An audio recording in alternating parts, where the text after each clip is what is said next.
বন্ধুগণ, শয়তানের বাইবেল, শয়তানের বাইবেল কিতাব সম্পর্কে বলে শেষ করা যাবে না। শয়তানের বাইবেল এই কিতাবটিকে বলা হয় পৃথিবীর বিখ্যাত নিষিদ্ধ কালো জাদুর কিতাব। এই কিতাবটি সম্পর্কে যদি আপনি জানতে চান যে শয়তানের বাইবেল এর ভিতরে কি আছে, তাহলে ইউটিউব চ্যানেলে আপনি শয়তানের বাইবেল লিখবেন। লিখলে ওখানে দেখবেন যে এই শয়তানের বাইবেল সম্পর্কে অনেক কথা বলা আছে। এই শয়তানের বাইবেল যদি আপনি হাতে নিয়ে এক জায়গায় দাঁড়িয়ে থাকেন ঠিক সন্ধ্যার সময়, আপনি আগে পিছে দেখতে পারবেন যে আপনার পিছনে মানে কে জানে ডাকতেছে, কে জানে আপনাকে ভয় দেখাচ্ছে। এই শয়তানের বাইবেল, এই শয়তানের বাইবেল সম্পর্কে আমি বিশেষ কিছু বলতেছি না কেন, মানুষ ভয় পাবে, মানুষ এই কিতাবটা আর নেবে না। যখন দেখবে যে এই শয়তানের বাইবেল একটা বিপজ্জনক কিতাব, এই কিতাব নিলে এই কিতাব নিয়ে মানুষ অনেক সাহসের প্রয়োজন আছে, সবার জন্য না, তখন মানুষ ভয়ে এর আগে আমাদের যেমন কিতাবুল ফেরওয়ানা ছিল, কিতাবুল শয়তানা, এটা ঘরে রাখলে ঘরে জিন আসতো। হ্যাঁ, জিন আসবে, ওই কিতাবে অনেক জিনের মক্কেলের নাম আছে। কিন্তু শয়তানের বাইবেল এটি একটি আত্মা পিশাচ।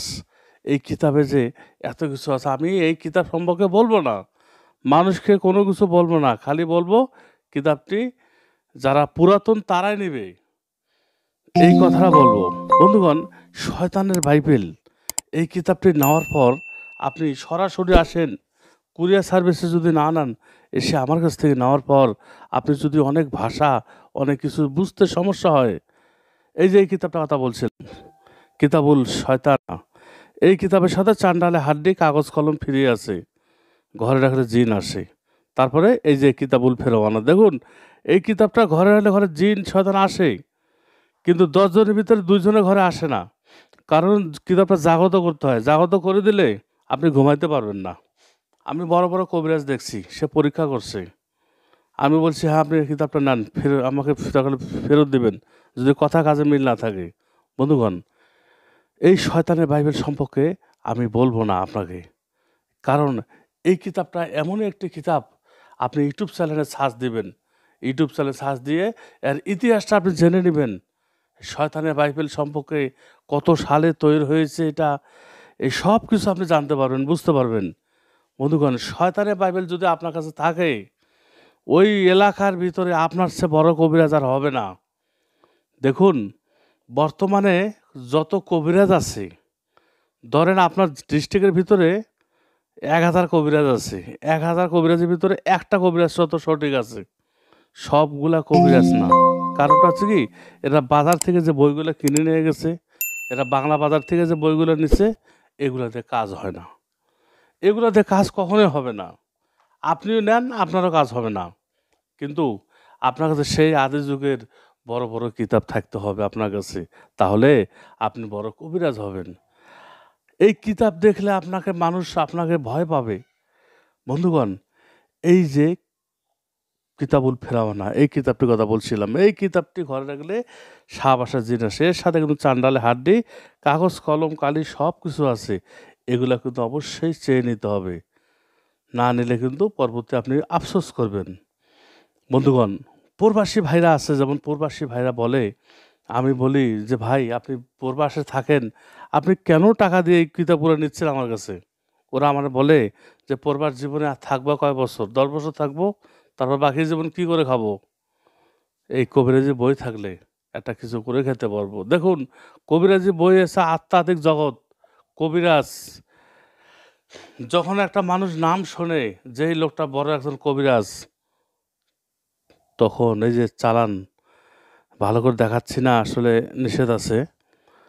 বড় বড় যখন কবিরাজ কোথাও যায়, মানুষ যখন শুনতে পায় যে এক ব্যক্তি কবিরাজ, তখন তাকে সালাম, তখন কি করে, তাকে একটু ভয় পায়, তখন তখন তাকে ভয় পায় কবিরাজ।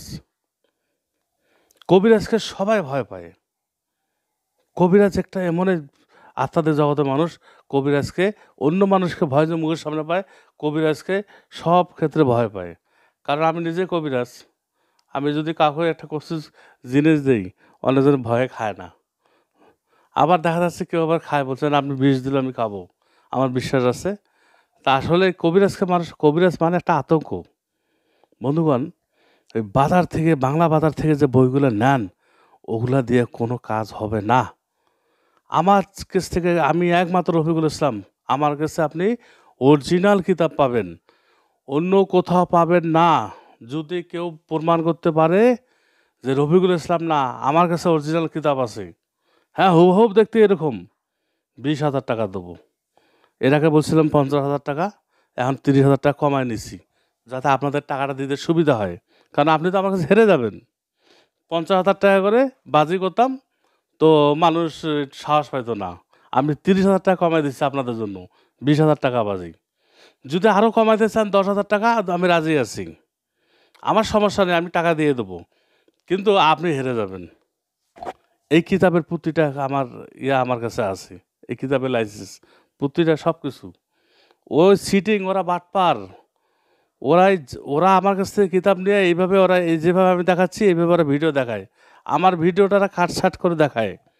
আপনি ধরতে পারবেন না কোনটা আসল কোনটা নকল। আমার ভিডিও দেখবেন এরকম, ওদেরটাও দেখবেন এরকম।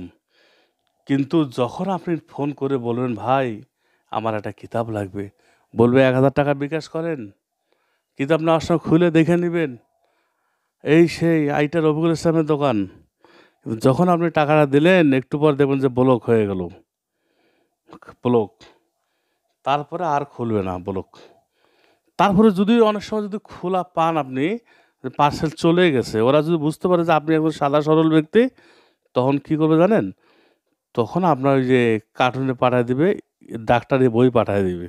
একজন লোক তো বলতেছে ভাই আমার বাপ জন্মে কেউ ডাক্তার ছিল না, আমার ডাক্তার বই পাঠায় দিবে, তাও ইংলিশ বই। আমি তো নিজের নামটাও লিখতে পারি না। বন্ধুগণ, আজকে এই পর্যন্ত শেষ করব। ভালো থাকবেন, আর একটি লাইক দিবেন। ওয়াখিদুনা আলহামদুলিল্লাহ রাব্বিল আলামিন।